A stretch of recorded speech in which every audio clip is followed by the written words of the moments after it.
I live in the north of England, near a heritage railway that was once part of a larger national railway network to London before the beaching cuts of the 1960s ended up closing it. It's run by a group of local preservationists, and I always stop by the railway to see it every weekend when they have their steam locomotive in operation.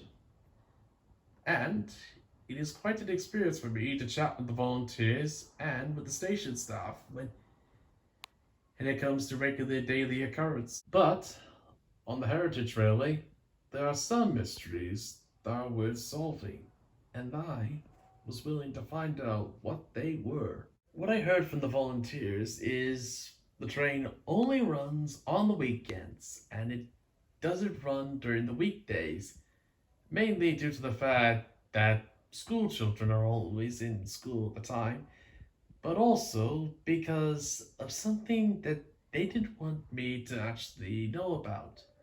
So I became a little curious and I wanted to know why and how the line was haunted, as they all claim to say about it.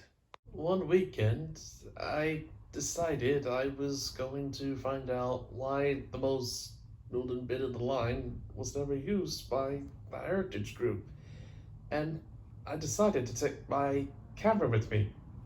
Did I mention I am a lover of history and a photographer? I was going to be doing it on a day.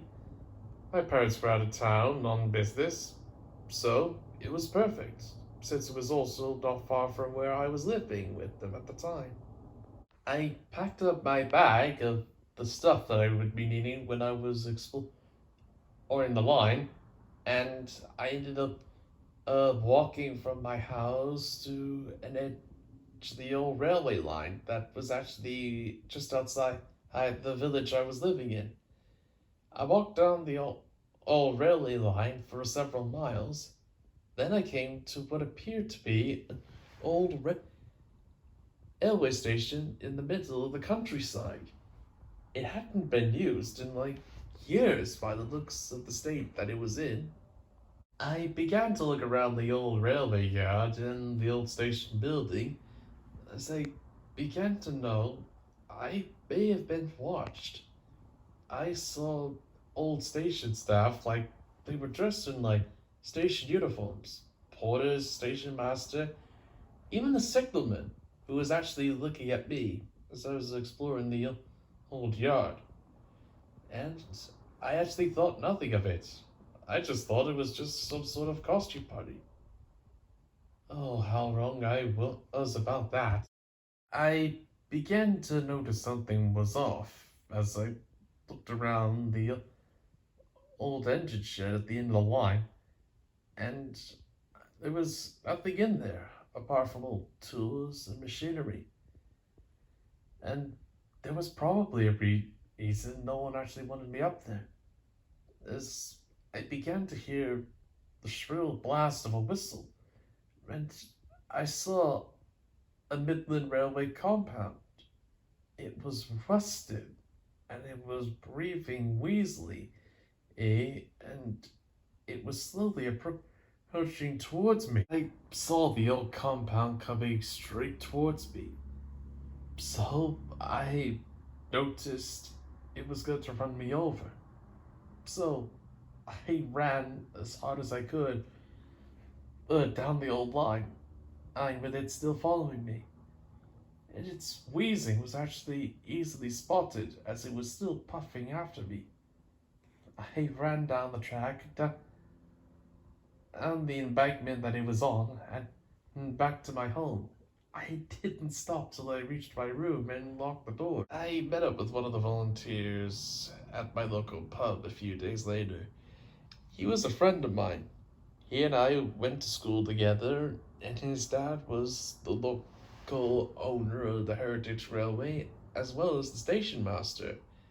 I told him what I discovered, and he went pale, and he told me that used to be part of the line that went to Carlisle. I was confused and asked, why didn't you guys restore the line up there in instead of to the current terminus here. He sighed. Many years ago, that line was built as part of the Midland Railway, which ran up to Carlisle, and we actually operated trains on there. It was known as the most mountainous route that the railway has actually gone upon. Trains such as the Midland Compound or a 4F actually used this route to get to Scotland. But there was one incident that actually had it. One night, a Midland Compound was taking a passenger train. eh, The driver was trying to slow it down at the top of the hill, but its brakes broke. It went too fast as to head on collided with a goods train in the station, and the two engines exploded. I still go on the Heritage Railway now and then, and I still like to explore and read on history. But I always happen to do it by friends. But there was some things that I don't want to talk about, and I'll never discuss what I actually saw on that northern bit of the line until the day I die, because I don't want anyone to get hurt up there. I almost certainly did, but hopefully I would never have to see that Midland compound ever again. The gas canisters on the old coach is ignited, and the two trains were engulfed in flames.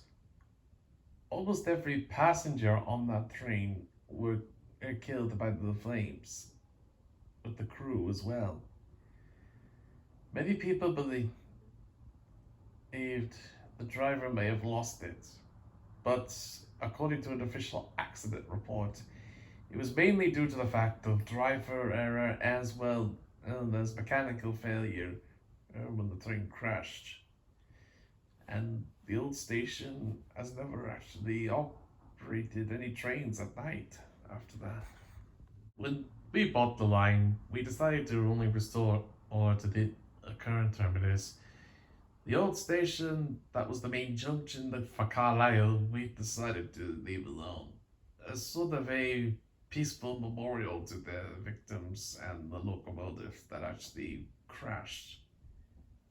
And every night you can hear her puffing down the line on that train.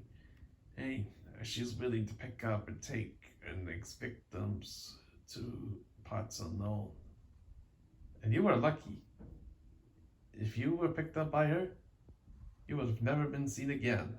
I still go to the Heritage Railway every day, and I always hang out with the volunteers and chat with the engines, who are always on shed. And I have never actually gone that further north up the Heritage Railway's line ever again. Mainly because of what the volunteers have actually said, but also because of that Midland compound that was actually haunting the line. I still don't go up there, and I never told my parents about it. I still like to explore that line during the day when I don't have time at school with my friends, but I always go with them, just in case to be safe, but also because it might actually be my last if I'm actually not careful. But many volunteers will tell you that on a cold, foggy, and misty night, many people will see this old Midland compound running along the old line that is our Heritage Railway, on its way to its final destination and final resting place. But I wonder if the volunteers were right about this ghost story. Don't you?